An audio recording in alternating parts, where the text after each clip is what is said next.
Kaixo guztioi, ni Garazi naiz Bengoetxe ludotekako monitorea.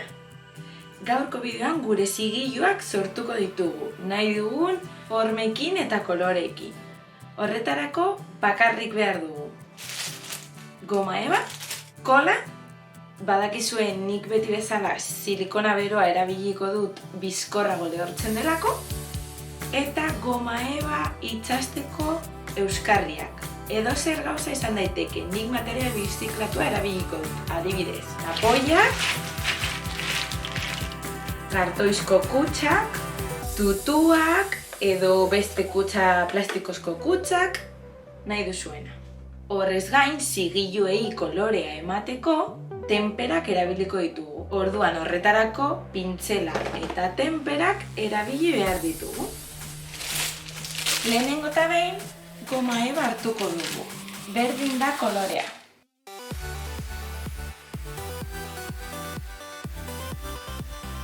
Hementxe nahi dugun zigiluaren itxura egingo dugu. Adibidez, nik orain sortuko dut hodeia. Jarraian moztuko dugu.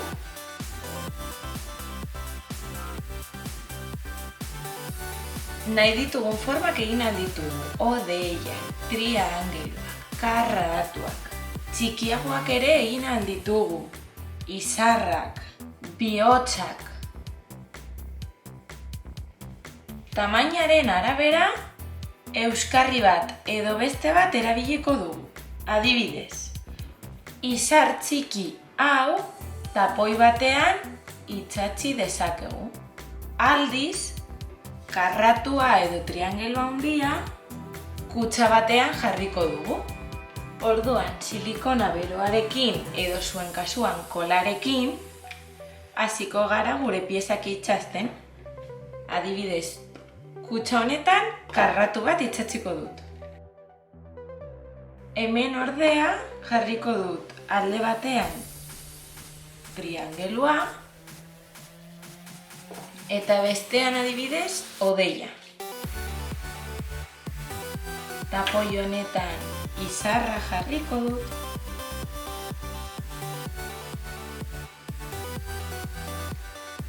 Beste honetan bihotz bat.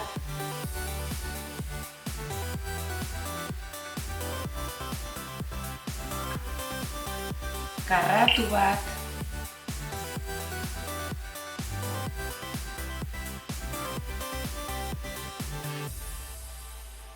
Honetan triangelu bat.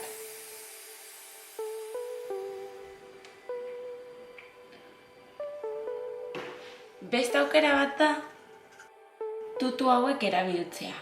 Eta horrela paperean horrela mugituz patroi bat sortu dezakegu. Egingo dut froga bihotzekin eta pieza txiki hauekin.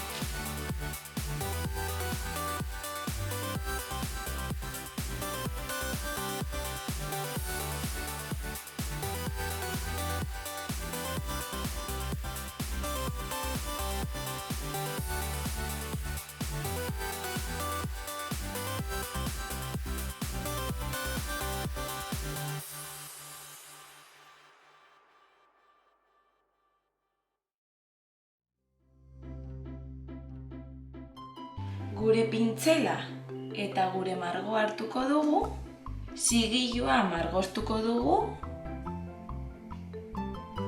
Ez da beharrezkoa margo gehiegi erabiltzea, eta jarraian folio batean hasiko gara zigilua jartzen.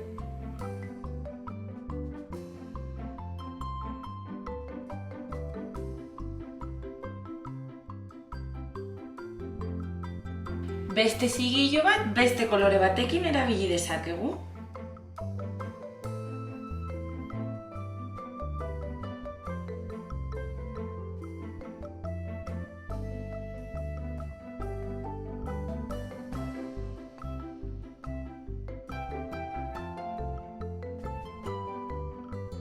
Saiatuko naiz bihotzen patroia egiten. Egin behar duguna da horrela erabili. Orduan bihotzak margostuko ditugu margo pizkatxo batekin. Kasu honetan gorria erabiliko dut.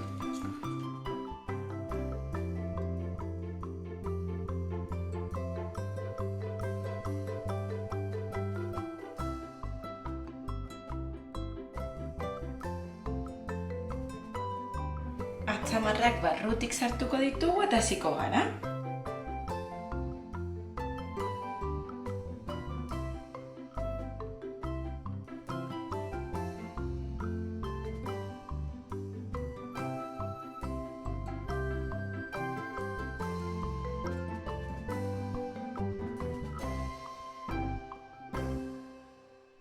Orain honekin egingo dut froga. Berriz ere gorria erabiliko dut. Tenpera gutxi behar da, gehiegi jartzen badugu ez da aterako. Tenpera pizkatxo batekin nahiko. Berriz ere atzamarrak barrutik sartuko ditugu eta bueltak emango dizkigu.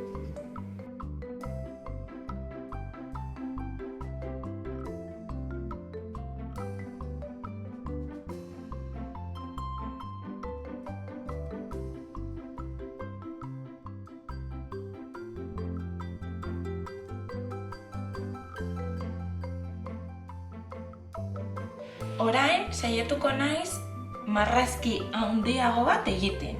Hasiko naiz hodeiekin. Urdinarekin hodeia margostuko dut.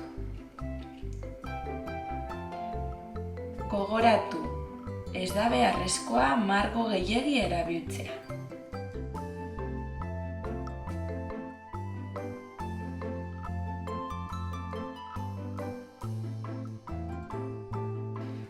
Orain, margo horiarekin izartxoak egingo ditut. Kasu honetan zigilu hau erabiliko dut.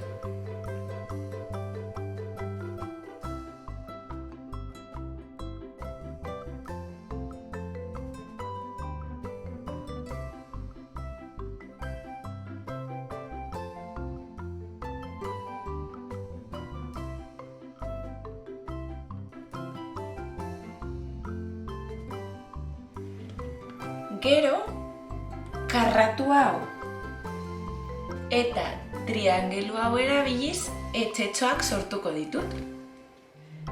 Beltzarekin karratuak margostuko ditut.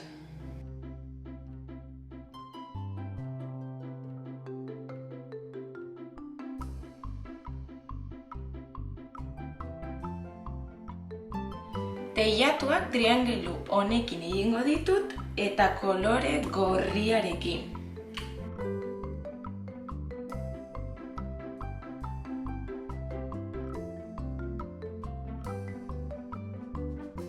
Beste triangelu txiki hau erabiliz, tximinia bat marraztuko dut.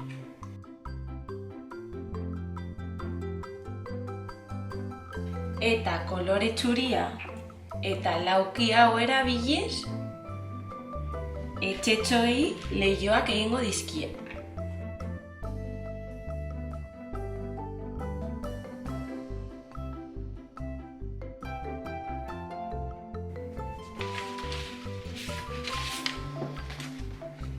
Hauxe da nik sortu dudan marrazkia, baina edozein aukera egin daiteke. Adibidez, hodeia berdez margotuz zuhaitzaren hostoak sortu ahal ditugu.